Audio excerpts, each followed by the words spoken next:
trying to keep my weight down. That's a struggle though. It's just harder. 'Cause I eat so much junk food. Well, I'll never sit in judgment on you, I can tell you that. I know Michelle doesn't let me eat junk food. But she doesn't. Michelle would be the reason that I live longer than I would have otherwise. Because she Michelle is just like Vanna White. She had a Big Mac 10 years ago. Michelle eats very healthy. Yeah, She I know, that's what I watches- mean. all of her calories are quality calories too. Yeah.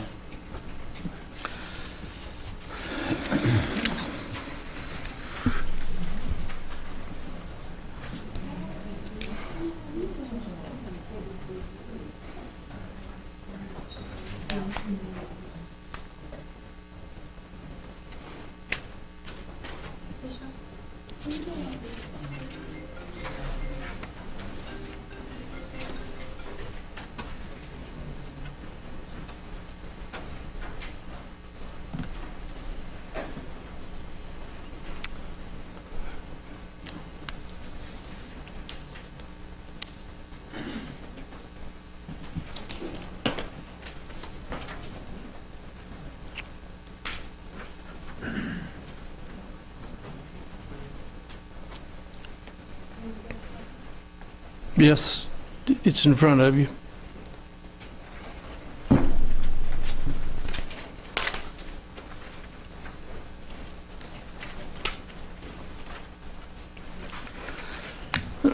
We have 7 o'clock.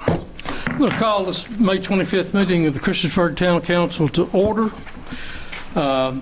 We will take a moment of reflection, and as we know, we have Memorial Day coming up, so I hope that you will keep the families of the veterans that did not make it back from the war in your thoughts and prayers. So let's take a moment.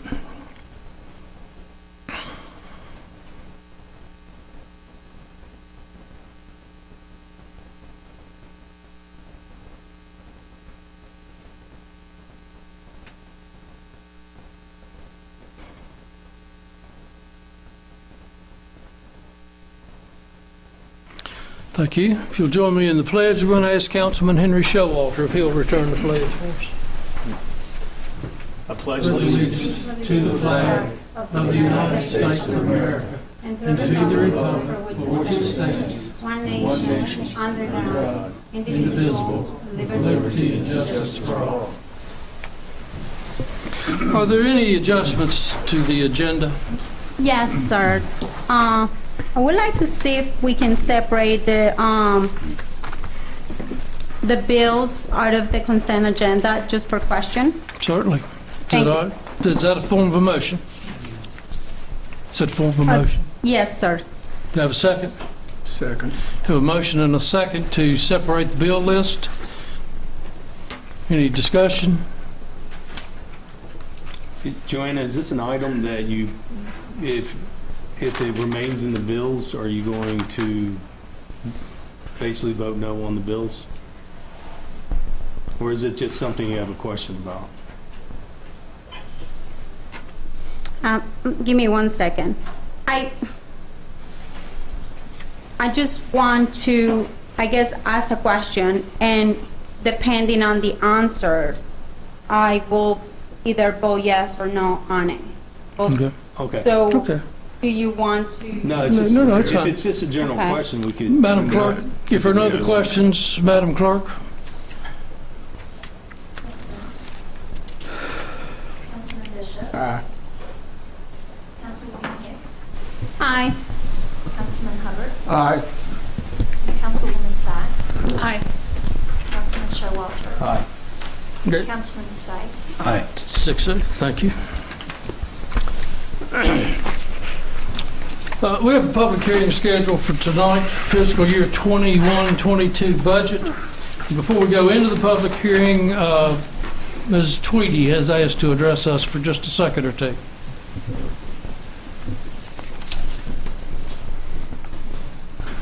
Thank you all. Before we started the public hearing tonight, I thought I'd just give you an update on kind of where we are with the budget document. As you know, this is our first draft approved to council to go to public hearing. So lots of things happen between the first draft and when we finally get done with it. But I thought I'd just give you a real quick update on kind of where we are. We've been sort of working on the second draft ever since the budget started. So some of the changes that we've made is engineering has gone through and updated capital projects. They made an estimate as to what they thought they would expend sometime back in January or early February. It is now May. They have a little better idea where we're going to end up. So about $1.8 million worth of projects will roll over into next year, which means they don't get expended this year. It means they're in the beginning fund balance this year. We also pushed the PAC units for the aquatic center out to FY 22-23 because they have some major issues with the lighting structure in both pool areas, and the cost to replace that lighting is close to $500,000. So we pushed the PAC units out till next year, covered the lighting, and putting $500,000 into reserves this year to help cover the cost of replacing those PAC units next year. Ms. We also Tweedy? corrected an error in the radio shaft, which increased the budget by about $275,000. And then the American Recovery Act funds, we will receive in the next actually we received half of it this month, but we won't expend any of it before the end of the fiscal year. So all of it will go into next year's budget, and that is $3.115 million. The specifics on how we will spend those funds is yet to be determined. Obviously, will be discussions with council as to how those get spent. There's some calculations that have to be done with respect to what's lost revenue, and then exactly what capital projects we might pursue in water, sewer, and storm drainage, or other projects for that matter. There was $50,000 that were added for the town share of replacing one of the 911 towers that has beginning to fail and twist. We also received some additional grant awards that weren't in the original budget document for the body cameras for PD, and we rolled over several other projects for capital that won't quite complete by year end. But overall, all the changes kind of net to leaving us with almost the same unassigned fund balance as we had at the end of draft one. So there's kind of just minor differences in that. Big dollars, but they kind of all netted out. It was interesting. So from this point forward, we have our public hearing tonight, make the adjustments as are appropriate, and if you guys want to have another work session, and then we'll have final budget approval, I would think at the last meeting in June, which will be required to be able to move forward in July 1. That's all I got for you, unless you have any questions. I have one question. On your first slide with the PAC units at the aquatic center, what was the net? Because you're putting some in an assigned reserve balance, right? Right. So is that, what's the net result to our operating budget this year as a result of that? Is it the same since we're putting money in reserves, or? Yes. Okay, it's the It kind of same. nets out because Okay. originally the PAC units were a little over $1 million. Right, The lighting project is just short of $500,000, $497,000. okay. And then 500 into the reserve. So it's kind of a No, it's a wash. wash, It's still but the we're same not kicking the can, $1 million. yeah, we're not kicking the Right. can down for the next budget. We're putting money aside to do it next Correct. year. Okay, thank you, Ms. Tweedy. You're welcome. Any other questions?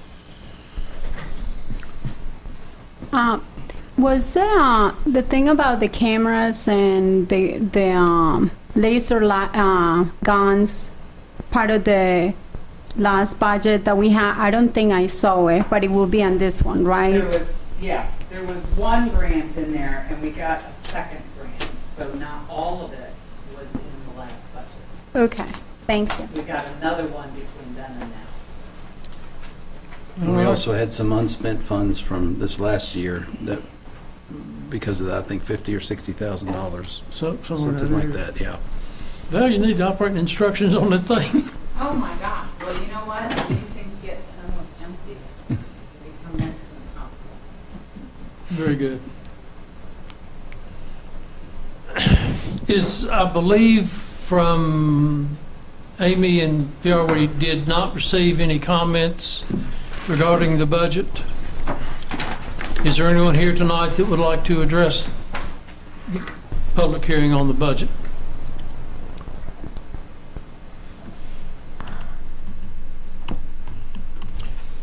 Hearing no one, I will close the public hearing. We will go to the consent agenda. Under the approval of minutes for May 11th, 2021, Ms. Henlon, I noticed that unless you've made that change, the gentleman on section 6, you referred to him as Mr. something, his last name is Baker. So it needs to be changed to let the minutes reflect his name is Ken Baker. I'll make a motion, we approve the consent agenda items A, C, and D then. Second? Motion and a second. Discussion? Madam Clerk? I'm sorry, I have one question really quick about item D. I know we are moving that's being rescheduled for June the 8th, 2021. Can I get an update from Andrew or Randy this week about if we are not following the comprehensive plan as far as the item letter D, that says that we should be designating this land for residential and future use land? How can we make sure that we communicate to the other neighbors as well that this is going to happen as far as the contractor storage yard? Because I know that the places that are around this yard right now have not been built yet, but they are to be built soon. The houses off of Weatherway and stuff. Public hearings require certified letters to all adjoining properties. Yeah, but I know, but there is not necessarily like people living behind this land right now, correct? Because that land is the one that's going to be developed. If that's the adjoining property owner, if it happens to be vacant, that's still who the notice would go to. Okay. No, we go to the Clancy property and we'll notify, and they actually, they did submit comments to the planning commission which we'll consider for the recommendation. All right. Thank you. Any other questions? Madam Clerk? Yes, sir. Councilman Bishop. Councilwoman Hicks. Aye. Councilman Hubbard. Aye. Councilwoman Sykes. Aye. Councilman Showalter. Aye. Councilman Stites. Aye. That is 6-0. Thank you. Monthly bill list. Ms. Sykes, you had a question? Yes.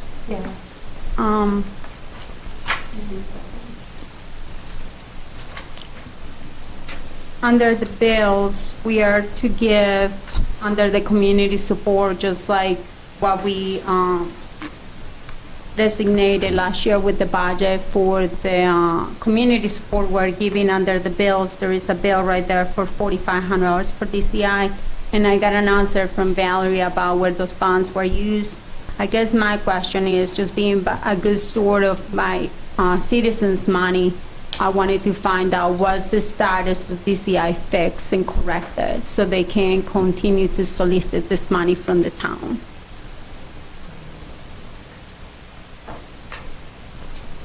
I guess what status is that? The one where they didn't file the paperwork correctly to solicit money? With the state? Yes. I don't know the answer to that. I'd have to contact the state. Okay, would it be okay if we wait on paying this off until we get the answer, just to make sure that we're in the safe side, or have you given the check already? I think that state requirement is for soliciting donations. It's not from, I guess, contributions from local governments. I think it's accepted. Is that correct, Reed? Charities are required to register with the state before soliciting charitable donations. And I think that's what they're talking about. So did they register correctly, or?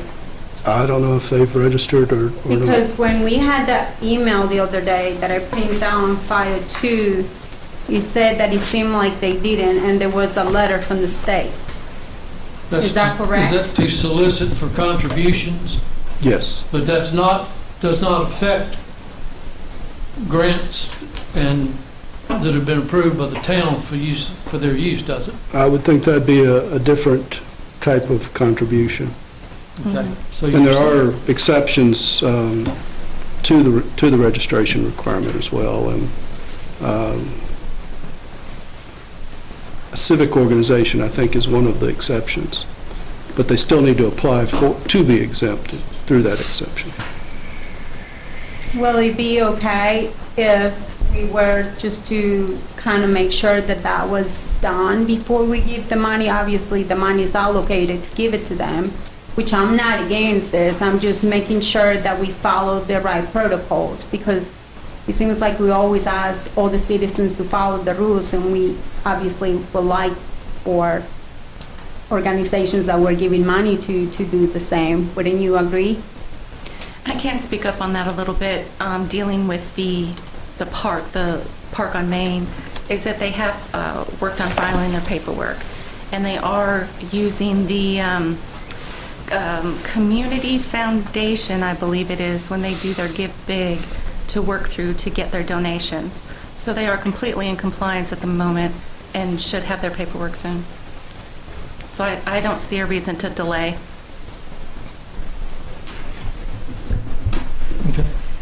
Okay.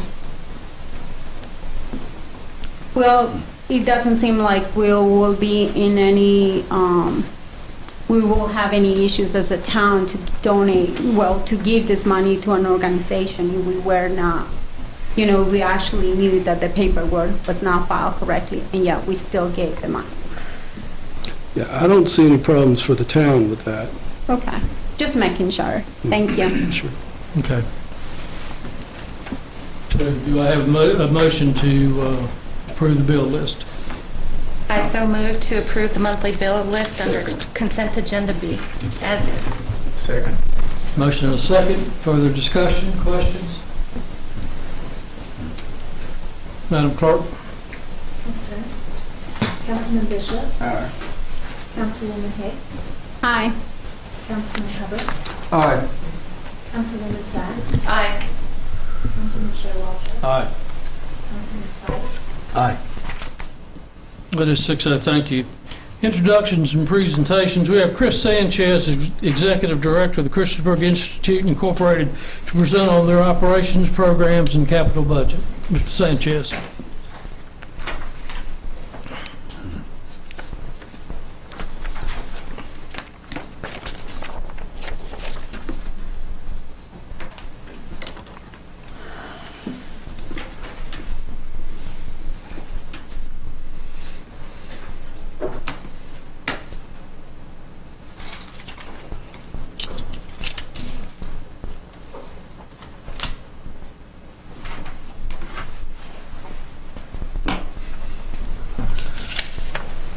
Good evening, Council. It's nice to be here. It's been some time since I've been here. I'm glad that everyone is here, as I saw you last time. In that time, much has happened around us, but I know we've been working hard here in Montgomery County and in Christiansburg in particular, and coming together as a community. So I'm happy to report, as Director of the organization of Christiansburg Institute, on our progress thus far around our capital improvements at the Edgar A. Long building, which you see pictured here in the image. This image here shows the new roof line that we were able to preserve with funding from the town and the county and the town of Blacksburg and the local community. So I'm going to move through the presentation. In this next slide here, I really would like to highlight how we've honored the historical integrity of the building.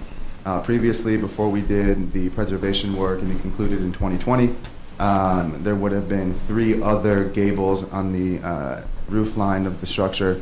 A gable, if you can see there, for those who do not know, and for those that do know, great. For those who do not, that triangular feature there on that side of the building is a gable. There were 3 on the other sides of the building, but those were not original to the structure. So we were able to work with the Department of Historic Resources and get approval to just basically demo those 3 non-original and preserve the building to its original historic appearance. And so that photo there was taken in 1930, shortly after Edgar Long's death, and you can see Morris Hall next to it.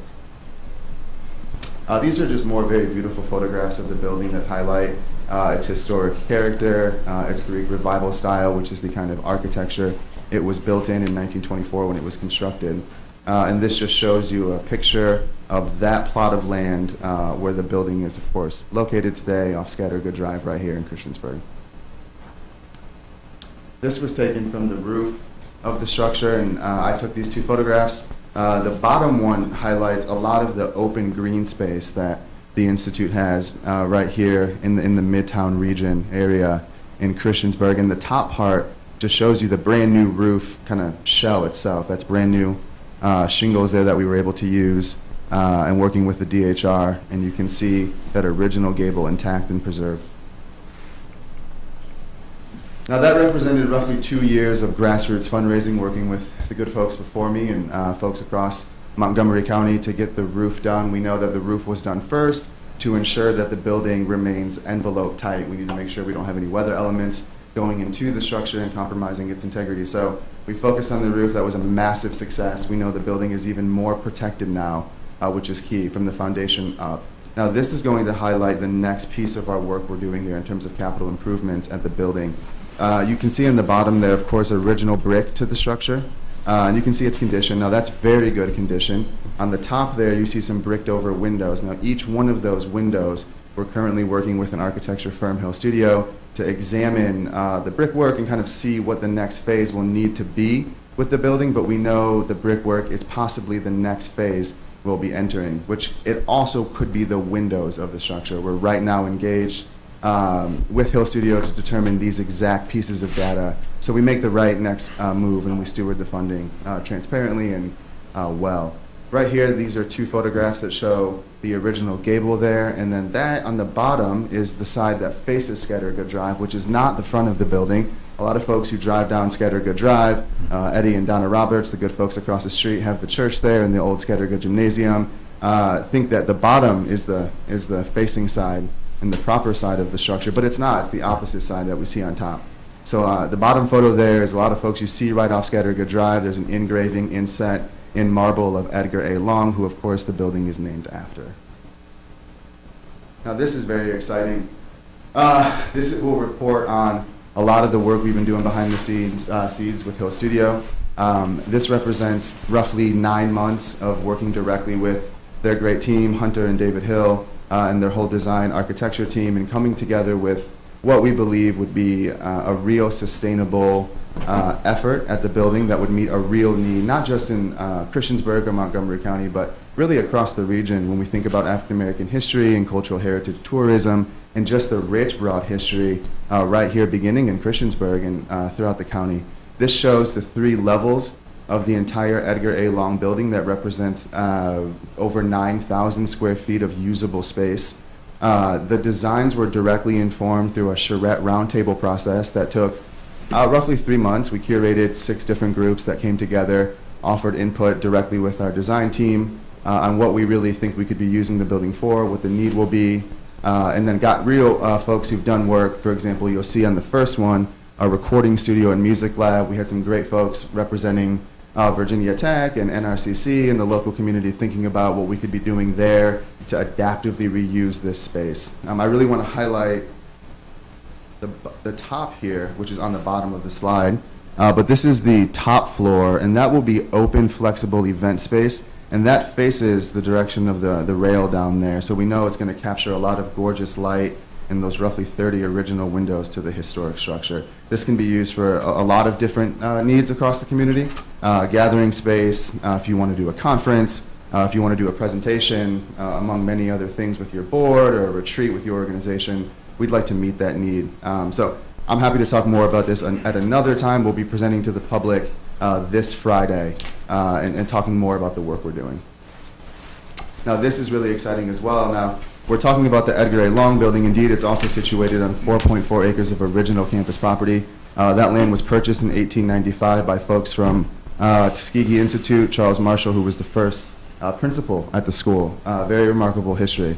We know on the bottom here is kind of what we're seeing now with the design work. This is an older iteration. It's improved since, but we really see this whole area serving as a destination for heritage tourism, outdoor recreational event space, Like we do, Juneteenth, we partnered together last year, and we had over 500 folks from across the NRV right there on site with music and food trucks and vendor booths.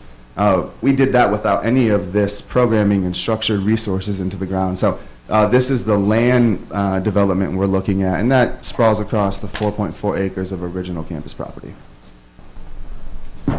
Now to get into what we do operationally outside of our capital historic preservation work at the Long Building, this just shows a lot of the events we've been doing in the last 4 or 5 years. You can see on the top here, actually this is from Juneteenth. We had over 500 folks there. It was outstanding time. You can see the Edgar A. Long Building in the background of some of those images. And of course, the town of Christiansburg was a great partner in doing this with the community. And we had folks who played music, and Nikki Giovanni arrived and delivered an original poem. It was a really beautiful moment for the community to come together. It was the first time Juneteenth was hosted at CI. Previously, for the good folks who live here locally, know it's been historically hosted at Rosa Peters Park Playground off Depot Street. And last year, we were able to do that at CI. And so a lot of effort from a lot of different organizations made this good work possible. And so this year we'll be doing that again, another Juneteenth, which I'm happy to talk more about. This gets into a lot of the real nitty-gritty micro work we do as a grassroots community-based museum. This is our archival collection. This represents material artifacts from CI's 100-year history, beginning in 1866. Thankfully, through the generous giving of a local supporter, we've been able to open up a new office space, and we'll be launching a new museum showing the community these beautiful artifacts that speak to the town's history indeed, but also the county and the state of Virginia. We've been able to hire Jenny, who of course is our curator, our professional curator. She's now full-time. So we're growing our staff, and we're really stewarding these artifacts responsibly and making sure the community has access to them. So we'll be really excited to be sharing more about our museum work. Before I go, I just really want to highlight the Roberts across the street on Scattergood Drive there. That's the original Scattergood Gymnasium. It was built in 1952. It was the first separate but equal gymnasium this side of the state. Scattergood Gymnasium right there off Scattergood Drive. And we know there was a ceremony when that building was built. The students and the faculty had a ceremony, and they placed a capstone with a tin box with, we believe, 24 artifacts that are all original to the school. Eddie and Donna were able to recover that in the work they're doing over there at the building, and they kindly and graciously returned that back to CI. So now we have this in our possession. This just represents one of the many, many treasured artifacts that speak to our community's history. And this is one of the areas of our nonprofit work that we're proud to highlight and update the council on. That is the conclusion of my presentation here. In terms of the slides. Now, the funding we're applying for the fiscal year upcoming, that the budget's currently in draft, we're applying for $10,000 in capital improvements on the building. None of that funding is being applied for any operational funding. This is strictly capital improvements on the exterior of the structure. So we know we finished the roof. We were all together a part of that effort. This second phase, again, is looking at the brickwork, the windows, and the 2 exterior doors. We're engaged with Hill Studio, of course, in determining which will be the next actual construction piece. And we'll be finding out that information soon to wrap up our project with that firm. But the funding we're applying for the fiscal year will only be for capital improvements at the Edgar A. Long Building. And I'm happy to take any questions. Go ahead, please. Was there a cutoff date to apply for? Oh, absolutely. Do you know what that date was? You know, I wasn't aware of the exact date. I've been involved with the organization since 2017, first as a part-time community organizer. And since my involvement, I've written all of the grants myself and worked directly with town staff to do that. And each year I've gotten notification letting every agency know that the applications are open and to apply and instructing you how to do that. This year I did not receive that. So I was actually surprised to know that the budget was in its current phase when I found out about a month ago, and quickly contacted the folks here to see if we could get into that process. And then Randy invited us later on to apply, to be fair, to give us an opportunity to apply, having known that we did not know and were not informed. You know, I'm just old and I can't keep up with it, but Sure. I've heard that for the last 4 or 5 years, we have not contacted people And people know pretty much generally that, February 1st, by the way, is the cutoff date. And they know that, and then they will, put in their funding. And I'm sort of surprised that, since you've done it several years, that you did not get a chance to do that at the appropriate date. Sure, and to restate, I explained the process. I've directly written these grants since 2017. I'm very familiar with the process. I'm not sure what you've heard or what that source might be. Perhaps we should talk offline to verify that process. But indeed, each community agency, which I'm sure other community agencies could testify to, are informed that it is open season to apply for the budget request for non-government agencies. I don't know if anyone here on the staff level is able to comment to verify that fact, but to answer your question directly. 4 years ago, we instructed the town treasurer to no longer do that, simply because she was having to spend about 200 hours getting things back and forth and answering questions. So council asked her not to do that, and we, to the best of my knowledge, Ms. Tweedy, we have not sent out that notification for 4 years. No, we have not. Okay. I don't want to get into an No, argument. I'm happy to address that directly. Was This there seems any to. other reasons behind it that you could have been late this time? I'm sorry. Were there maybe other reasons why you didn't turn the paperwork on time? No, there were not. That was the reason. And these things are quite simple. There's email documentation correspondence that communicates this. This is public knowledge. Every agency is informed of this every year. This isn't something I'm just conceiving of. This is every organization is informed of this via email. I've received those emails directly. I'm not sure how long we want to go on this point. I'm not sure if it's relevant to the current application. Mr. Hubbard, if there's any more questions related, I'm happy to answer them. Well, I was just surprised that you didn't apply for this at an earlier time. And I share in your surprise in not knowing, having been worked with the town so closely for 4 years especially now. since you've been working with this since, what, you said 1917, or so you've been 2017. 2017. So yeah, so you've been doing this for maybe 4 years. So I would I think- believe there was other organizations who also submitted requests late. I believe there were 2, which we can also look at and talk about. I'm not sure. Again, we need to do that here. I'm not interested in that. If there are any other questions, Mr. Hubbard, I'm happy to move on. Well, that's true. There were 2. I know. And the deadline was February 1st, and one submitted their paperwork on Beyond the February- deadline, correct? On February 3rd, Okay. and then the other one did on February 11th. Beyond. And the one who did on the 1st had a very good reason. They had a good reason. Yeah, and I'm What not was sure their you reason? just felt Mr. like. Can we move on with this? I mean, Okay. I think we're just Okay. kind of kicking the can around. I Okay. think we I don't wanna kick the understand can. it was late. We understand you're applying now, and thank you. And I'd also just want to correct the record in terms of why I was late, and that every agency is indeed informed. That is something I do want to know. Thank you. Mr. Sanchez, I want to thank you for coming to council to show us the presentation, because I know sometimes we want to find out information. We give money out, every year to different community organizations around the town, and it's really impressive to see that that the money's going somewhere and it's making a difference. So I thank you for bringing that up to us. Thank you very much. Chris, what is the estimated cost of the total renovation of the Edgar Long building? Sure. So we know historic preservation work is very challenging. It's very sophisticated. Many things happening at one time. We know that that lumber has increased tremendously. That actually, in fact, it impacted the first phase of our work. We have estimates. I just want to be very clear. This is an estimate. This is not anything that is hard, right? This is a soft estimate at $5 million, right? $5 million Okay. will absolutely have the entire building fully renovated. We're talking about HVAC, security, fire system. Lights are on. Folks can come in and do all the great work that we do on the land, but inside the building.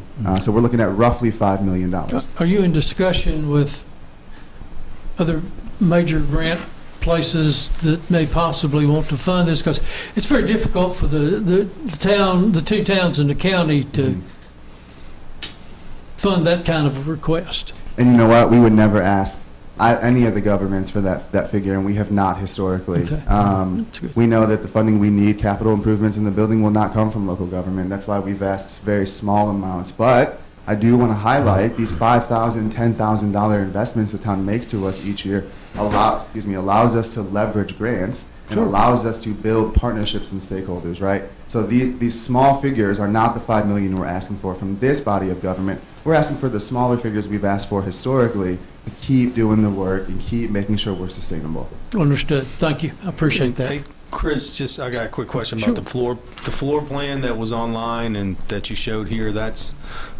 something that's for sure how it will look on the inside. So we which have. I thought was very interesting. Thank you. We have one more iteration that's now final, and that will be made public this week. I intend to inform the council to invite the folks to see the public presentation. There are some slight adjustments here, but generally speaking, this is what we're looking at in terms of the building. And programmatically, what's happening inside the building and how the space can be used. This is what we're seeing. And this represents 3 or 4 months of stakeholder groups, which had local government, community members, Virginia Tech, folks from Radford, folks from out of the state, informing how we might design this and what need will meet in the community. Thank you. Thank you. Chris, I want to thank you and I'm going to say your staff, but it's not your staff. It's not, no. They're not the It's other not. staff members. Yes, sir. For the work y'all have done on that building, because, you know, we met many years back, and you know how I felt about what was taking place then.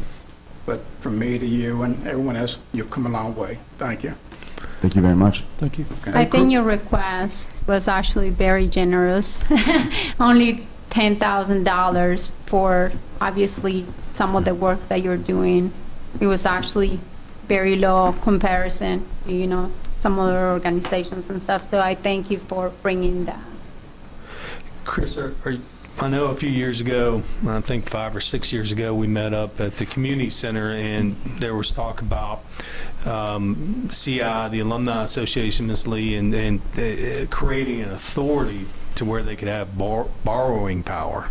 How much closer to that goal are we at this point?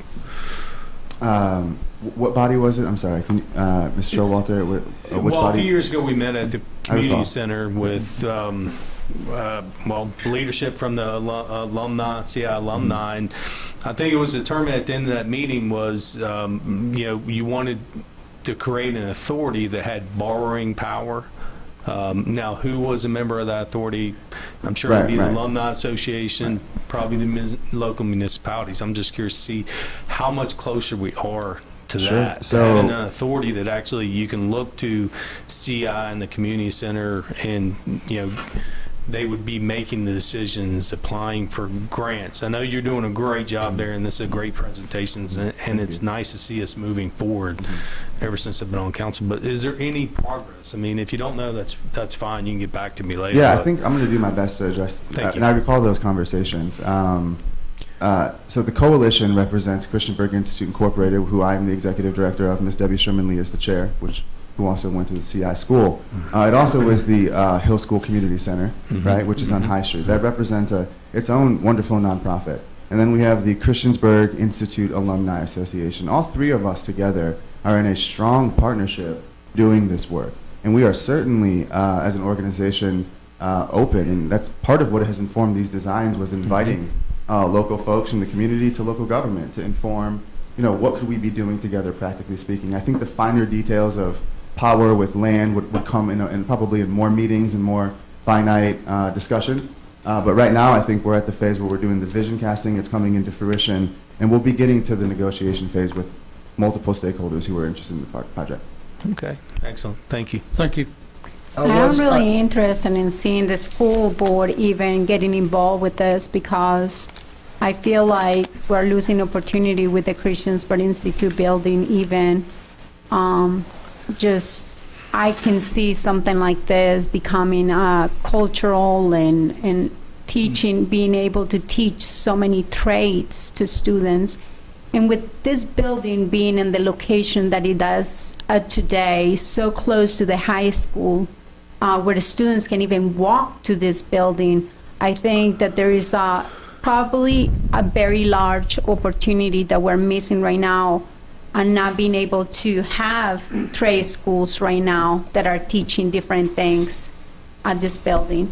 No, it's so challenging to come and present and only have a short amount of time to present a lot of work we do as a nonprofit. I've only been really talking about our capital improvement work at the building.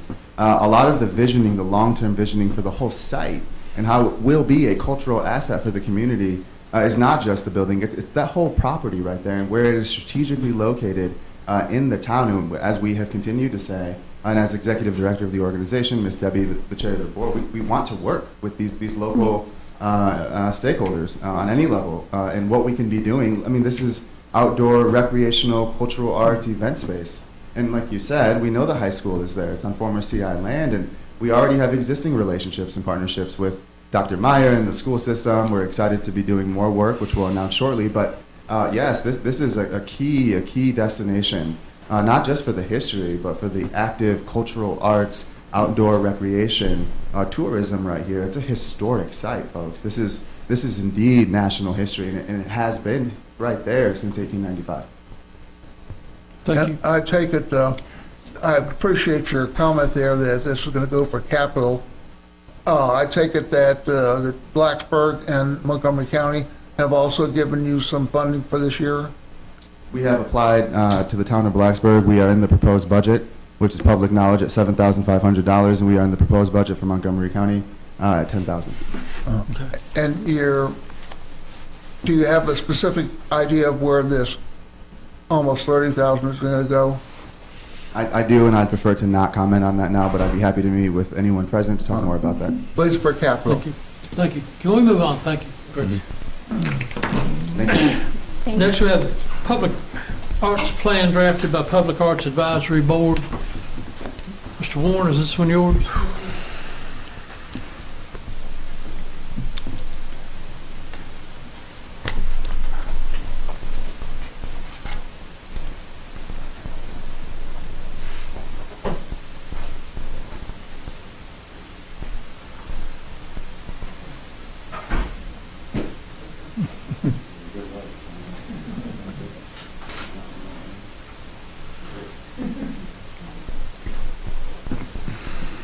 Good evening. So this evening I'd like to talk to you about the draft public arts plan that our Public Arts Advisory Board has been undertaking. So how did we get to this point? There was an impetus for a public art initiative that council had expressed, members of the community had as well. We received a private donation a couple years ago that you'll remember from an anonymous donor for $100,000.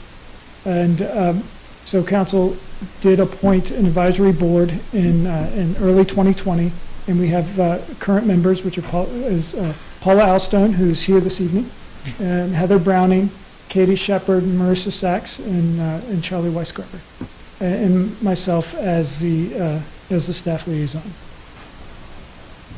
So the plan that was in your packet, and that I'm going to just briefly go over this evening, really is intended to be reviewed annually and revised if needed to adjust to changing trends in the community.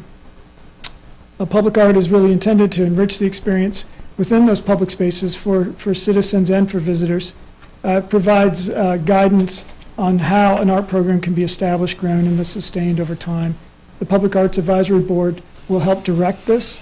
Resident and stakeholder input, community involvement is key, and buy-in is key for a factor to make this a successful program overall. So I won't read this, but this is the vision of public art mission statement that is in the draft report.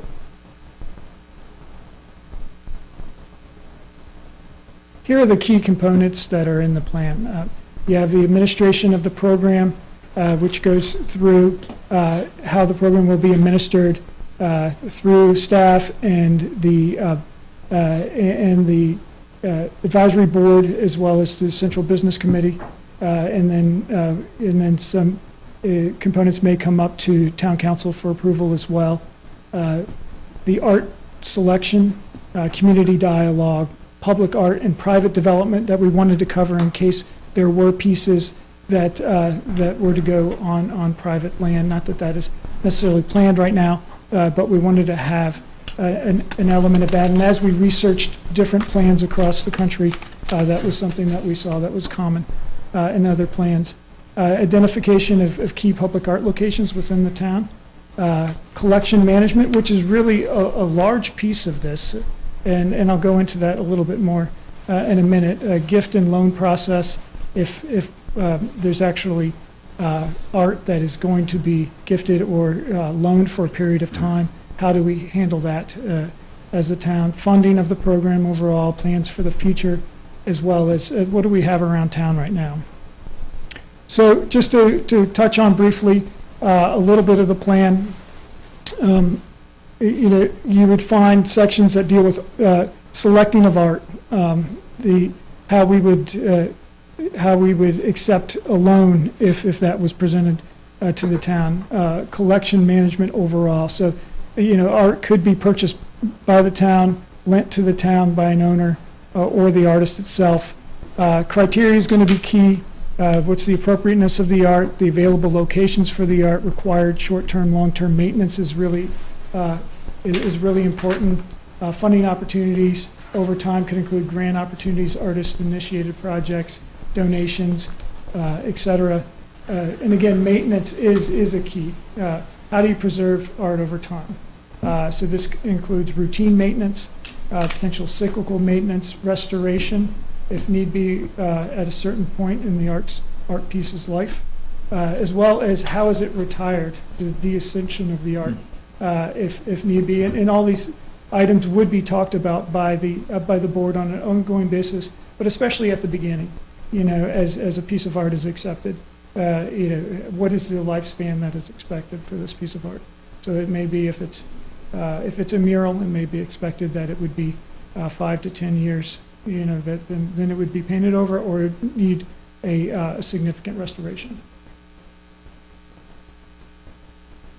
So as you're around town and the final plan will have a map of these items as well. We have a number of items. This is not an exhaustive list, and there may be other items that the community would like for us to add to this, but we have some of the street art, and we do have a private piece that is in front of the Old Town Mall, the smiling fish, the love sign. And here are a few of the pieces that I think you are familiar with. There's some street art that was done downtown by Nikki Penn. And then this is a piece that's done in Cambria, right by the railroad, by Katie Shepard, and then the Tuxedo Pandas farmer's market robot. So the placement of art is going to be important as we identify those art locations around town. They could be public or private locations. Most of the locations that we've identified so far are town or government buildings, town green spaces such as the medians along North Franklin Street, and town parks around. Could be pocket park, a smaller park, neighborhood park, or even our larger signature park. So as far as next steps, this plan after this evening will be posted to the website. The board has requested we do some videos that would be on the website as well. That could be explanatory. We're planning to have a public meeting. We're shooting for June 4th, but information will be posted on that soon. And we do have an email address for public art. It's publicart@christiansburg.org. So that concludes my remarks. I'd be happy to answer any questions. How many meetings has the advisory board had so far today? That's a very good question. I would say in the range of 10 to 12. I mean, with the pandemic, it did set us back for a while, and then we were working with a kind of a short minimum staff the fall. The board really came together in the winter and said, we want to get this done. They took on a lot of the responsibilities themselves and would feed information to staff that when we started to pull things together. So it really started to coalesce this winter and spring. And sometimes, too, we got into something and didn't want to stop. So instead of waiting a meeting, we had another one in 2 weeks. So sometimes there was 2 a month or 1 a month. Okay. Yeah. And I guess the personnel that's on that board are very engaging. Oh, yes. So- And actually, Miss Alston is here tonight. I'd like her to stand up if you don't mind. She is on our arts board and has participated very well, and we're glad that she's here tonight. Thank you. thank you for serving. Thank you for retiring here. Yeah. Staying here. Thank you. Any other comments, questions? I had a real quick question when I was going through there. I saw that there was some discussion about public art requirements for the planning code. It was just mentioned briefly, and it would be something for the future, but how much discussion was put into that, or? Oh, yes. We wanted to make sure that wherever art was placed, we had a plan, literally from day one. And if it, preferably, it's on town property. Mm-hmm. And so we wouldn't have to change any codes or anything of that nature. And if we work with a developer or a residential, then we would have the same codes in place. Yeah, we're not asking for any changes at this time. I don't think we see a need to do that. Okay. Did that address your question? It does. It does. Okay. Thank you, Andrew. Thank you, Andrew. Citizens' comments. This is the section that's open to town citizens. You have 3 minutes. Your address to the chair, name and address, and address your comments to the chair. Chris Waltz, 1370 Rigby Street. Regarding the thing earlier with DCI, I'm sure you all figured out that I'm the one who contacted the state about it. And in fact, it is any contribution, including asking for a grant. I did discuss this and give them examples, including the community support grants from the town and their current solicitation for the pocket park. And their response was, after seeing that information, was, "Thank you for bringing your concerns to our attention. I have attached our official complaint form to this email that I would like you to fill out." Part of the complaint form is any other agencies or organizations you have contacted. I contacted all of you via email and sent the letter that says it is a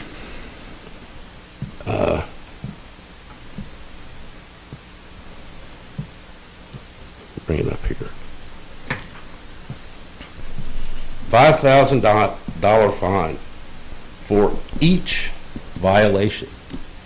But thank you for my response, because now I can add that in the required spot in the complaint form. Thank you. Thank you, Mr. Walsh. Mr. Broughton, do you agree with that? I think that's probably an accurate statement of the code, that they do have to register before making the solicitations. But as far as our grant process goes? I don't think that the grant process is considered, I would not call that a charitable solicitation. Thank you. Thank you. Anyone else to address council? Hearing no one, we will close the citizens' comments section. Committee reports. Any of our standing committees have? We have had no We're committee. good? Yeah, I just spoke on Arts Committee, so we're good. We have central business tomorrow. Okay. Discussion and action by mayor and council. Dedication of a private drainage easement over 4 recreation areas identified as tax map 465-27A that in whole or .054 acres from the town of Christiansburg to Oak Tree Townhomes Phase 2 Homeowners Association. The public hearing was held May the 11th, 2021. I make a motion that we approve. Second. A motion and a second. Discussion. Madam Clerk? Yes, sir. Councilman Bishop? Aye. Councilwoman Hicks? Aye. Councilman Hubbard? Aye. Councilwoman Sacks? Aye. Councilman Showalter? Aye. Councilman Stites? Aye. There's 6-0. Conditional use permit request by the New River Soccer Association applicant on behalf of Marjorie Ann Rudy for a private recreational facility in the Agriculture A zoning district at 1200 Buffalo Drive, tax parcel 556-A-84. The property is designated as residential on the future land use map of the 2013 Christiansburg Comprehensive Plan. Public hearing was held May the 11th, 2021. I'll make a motion that we approve the New River Soccer Association conditional use permit request. I will second. Motion and a second. Any discussion? Madam Clerk? Councilman Bishop? Councilwoman Hicks? Aye. Councilman Hubbard? Aye. Councilwoman Sines? Aye. Councilman Sherwood? Aye. Councilman Stites? Aye. That's 6-0. Thank you. Rezoning request by JBC Properties LLC for approximately 4.82 acres of a 5.311 acre parcel from A agriculture to R1 single-family residential. The subject property is located at 345 John Limley Lane Southeast and is identified as tax map number 502-17-23. Parcel ID is 120239. The property is designated as residential on the future land use map of 2013 Comprehensive Plan, case number RZN 2021-04. The public hearing was held May 11th, 2021. I'll make a motion that we approve the request by JBC Properties LLC for the rezoning. I will second. Motion and a second. Discussion. Madam Clerk? Yes, sir. Councilman Bishop? Aye. Councilwoman Hicks? Aye. Councilman Hubbard? Aye. Councilwoman Sines? Aye. Councilman Sherwood? Aye. Councilman Stites? Aye. 6-0. Water rates proposed for the fiscal year 2021-2022. Public hearing was held May 11th, 2021. I want to make a motion to forego the water rate increase and instead use the $700,000 out of the $1.5 million money from the American Recovery money. I want them to stay the same. Yes, because it's talking about the water rate increases. And I'm asking for them to be the same and and allocate the money from the recovery funds. To Is be that a form able of a to be motion? used so we can That stay is- the same. That is a form of a motion. Yes. Do I have a second? Lack of second, that motion dies. Water rates proposed for the fiscal year 2021-2022. Will I make a comment? I thought you did. Well, you didn't get a Well, second. You didn't get a I second. made a You motion. did not get a second to your motion, so it's done. Now, we will discuss the water rates if I get a motion to pass them. I make a motion to approve the proposed water rates and publicly state that the town of Christiansburg is still subsidizing appropriately, as out of necessity, we are still subsidizing the provision of water service. But anyway, I'll get a motion out there to approve the water rate increases, which is predominantly associated with the increasing raw water costs, wholesale water costs of our own authority. I'll second. A motion and a second. Any discussion? Yes, under the recovery fund. Well, actually, first, Valerie, how much are we subsidizing for the water, on the water bills for all the citizens that have not paid the bills? Do you have a number? Oh, we haven't, we subsidized the first round, was about 30,000, and the second round was about 20,000. And did we get any money back from the CARES Act money to pay for any of that? CARES Act, no. And- So that was the state utility that we refund, was about $6,000. So did that even out what we gave out, or was that additional $50,000? The town contributed about just under $10,000 to support payment of garbage and penalties and interest on the first round, but everything else came from the state utility debt relief fund. So the only thing that we have subsidized is $10,000, correct? Yes. Okay. Of the entire water collection rate system? No, I'll clarify. Let me clarify this. My word subsidize has nothing to do, zero to do with forgiving of water bills or all the things that we have, accommodations we've made with the understanding that COVID has presented a nightmare for everybody. My word subsidize has to do with the big picture of the cost of ultimately delivering water to a home or a business to take a shower or drink a glass of water and have safe water supply, which starts with our own authority. I'm talking about the wholesale cost of water, the cost of distributing water throughout the town, maintaining our system, upgrading our system as necessary. A lot more zeros than $30,000. I'm talking about we still are incurring costs to provide water, which is fine. That's what we're doing. But our goal is for that ultimately to become a self-sustaining operation. So my word subsidize, I'm not referring to the last year. I'm talking about the big picture of what it actually costs to deliver water to a spigot in a private residence or a business. It's a lot bigger than that. But to clarify, that's when I say the word subsidize, that's what I'm talking about. Is the bigger picture of the ultimate cost of delivering safe drinking water to our residences and businesses. So overall, Randy, other than the delinquency that Ms. Hicks was talking about, which the Federal CARES Act money paid for, people who just could not pay their bill or didn't pay their bill, and that paid it, those $10,000s of dollars, how much are we subsidizing overall?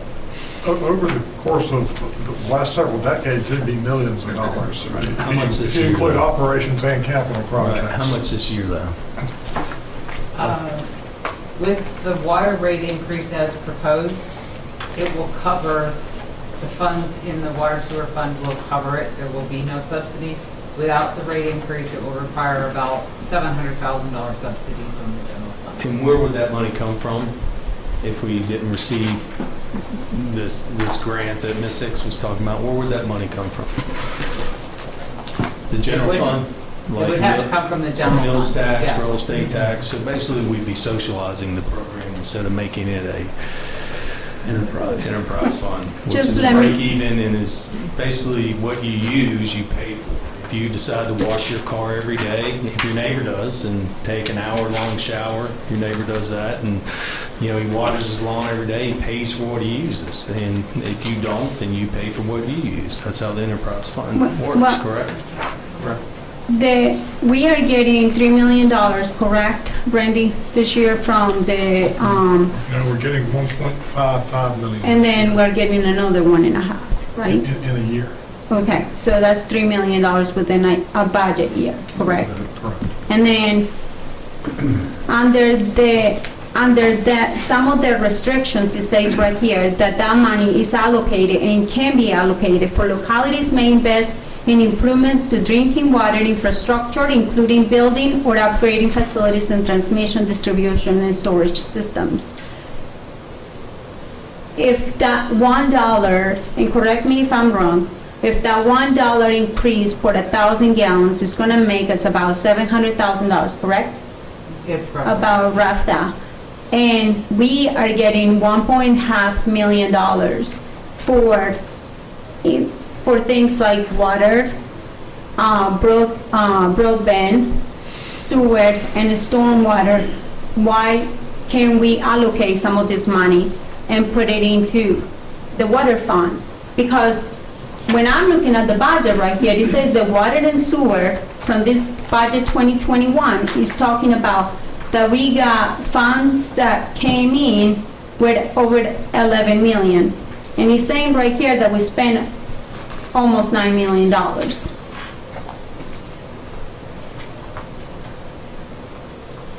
And the water authority only charges us a little bit over $3 per 1,000 gallons. So we are actually, obviously, with the extra money, it goes to take care of that. We're not getting anything for free, really, because we're still paying taxes in the town.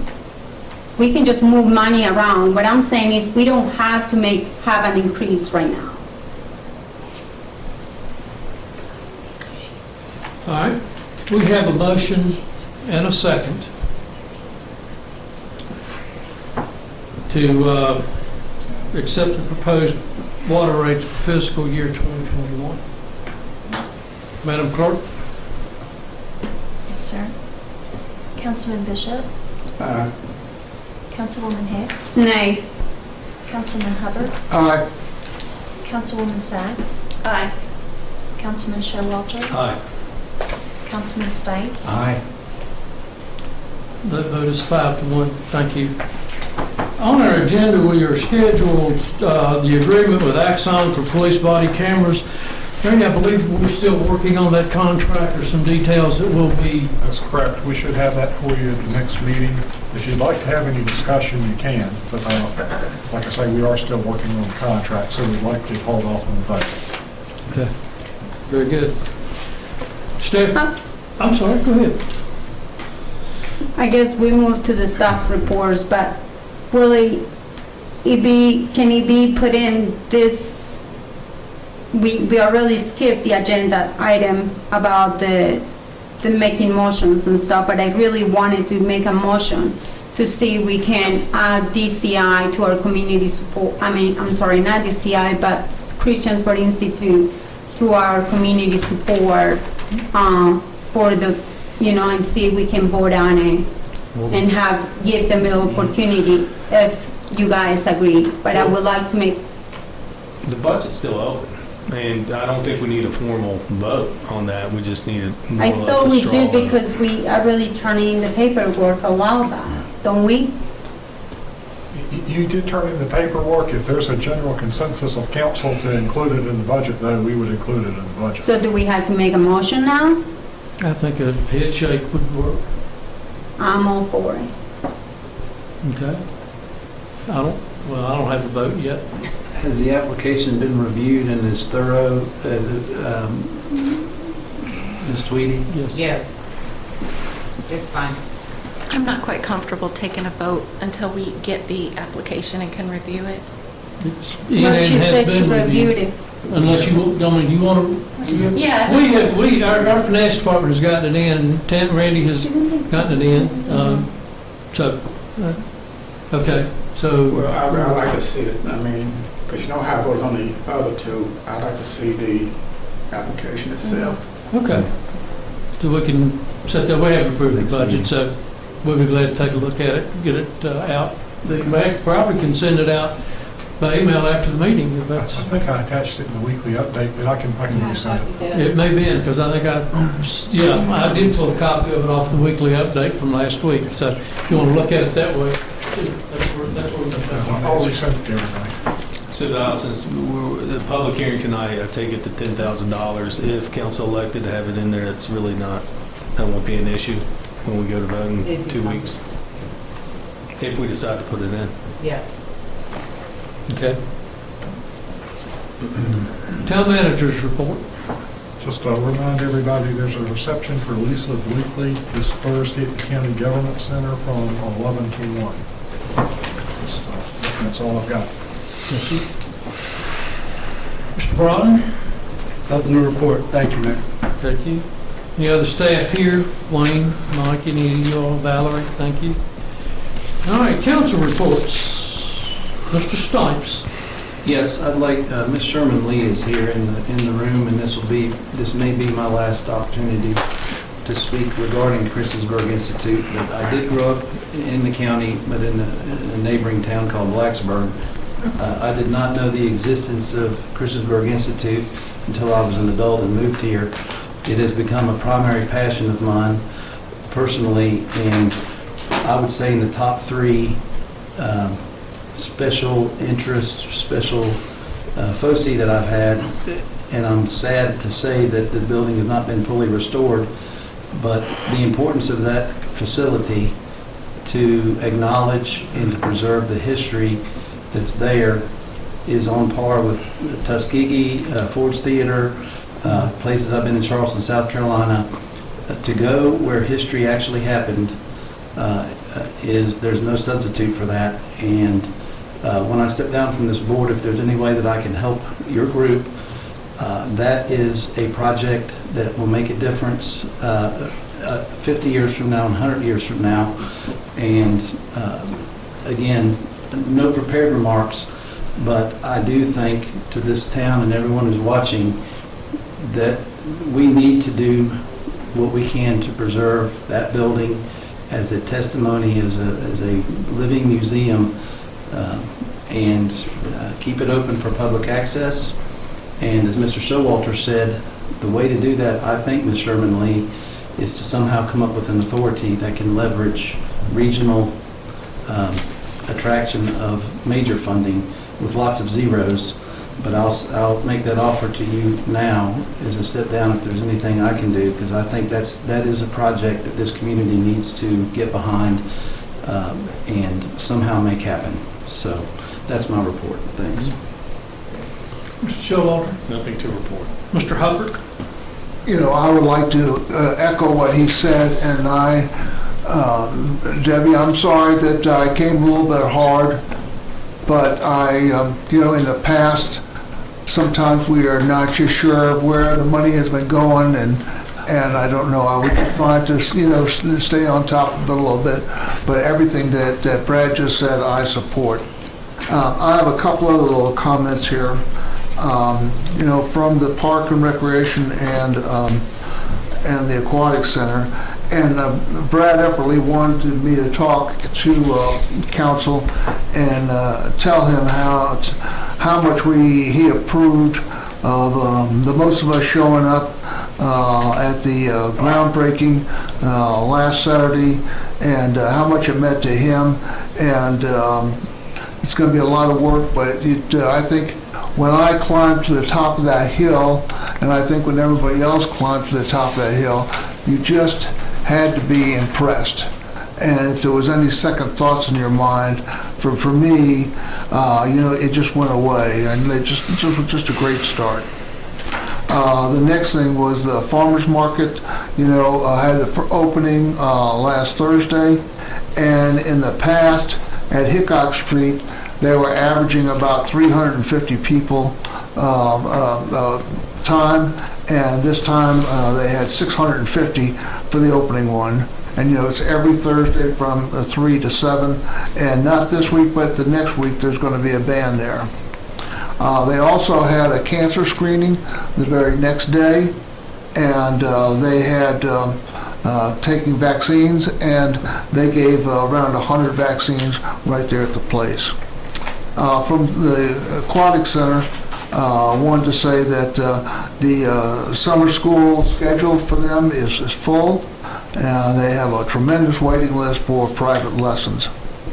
I also would like to say that this coming Monday at the cemetery at 6 o'clock, I'm not sure, Mayor Barber's probably going to say some more about this, the Memorial Day, and it's going to be at 6 o'clock, and if you're going to come, you need to bring your chair.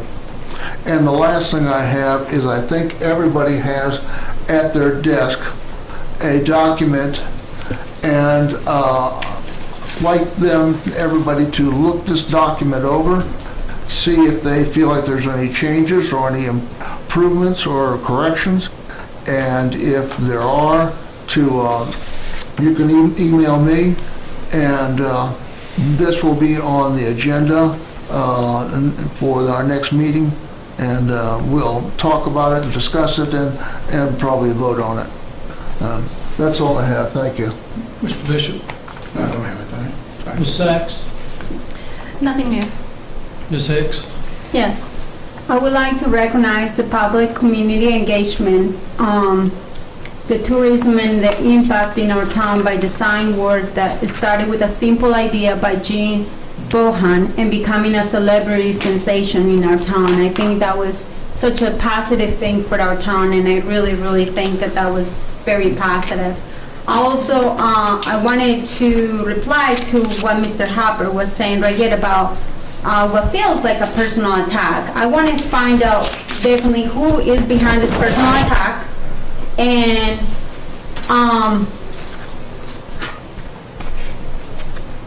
this doesn't stop. I mean, I have been in council for over a year. and these little papers won't stop. Now, here is the thing. One right here, it says, misrepresented by a conversation with a local delegate. Well, just because he doesn't recall a conversation that I had with him, that doesn't make it right, and that doesn't make it true. I have someone that was a witness that can testify and say that my statement was correct, and I may actually even have a recording from that day. So I thought this was handled and dealt with, but obviously things like this keep coming along. Another one, filed numerous financial disclosure forms that were inaccurate and incomplete, alleged absent merit that okay, that's one. Well, so that was handled and done and dealt with a while back, and the stuff was filed, and if there was anything missing or anything, obviously it wasn't like it was intended. And there were several documents showing that the properties were there, including from the Planning Commission. So this attack right here has to stop. Now, another one here. Alleged absent merit that a member of DCI engaged in financial malfeasance regarding public monies. I shared an article over a year ago with you guys questioning this. If we were going to give money to an entity or a community grant thing, when obviously it seems like he's still having problems with their paperwork. I mean, this is not me making this up. It was a news article about it. Another one. Misrepresented the finance director, Valerie Tweedy, informed her how to vote with regard to the Truman Wilson Park proposal. The whole conversation was not shared. Only a screenshot of part of the conversation. This is so damn unfair, and I thought we had dealt with that months ago. Another one. Well, I guess that's it, but I'm done with this. I am over here for a while, and as a matter of fact, I feel like this is a personal attack because maybe you guys found out that I'm running for mayor this year. So this has to stop. It has to stop, and I'm done. Thank you. I would like to state that Mr. Hubbard did not state what this document was, so the public may be confused about what Ms. Hicks is talking about. So, Steve, do you want to clarify exactly what the document is? The document is a resolution of reprimand of code of ethics violations, Councilwoman Joanna Hicks. And that will be voted on, and we will discuss that in a public hearing in 2 weeks. And it will be under discussion by mayor and council, which will lead to discussion by mayor and council. So were you behind this, Michael Barber, just because you knew I was running for mayor this year? It seems like you did. I don't think that should be answered. That is a crazy discussion. Let's stop this right now. Let's move on. Yes. Yeah. No, and I don't care whether you run for mayor or not, John. Yeah. It makes no Right. difference to me whatsoever. Yeah, I'm sure he does. Some decorum would be nice. Yeah, and that's exactly what all this brings up. Anyway, is there anything else to come before council? No. Hearing none, we are adjourned.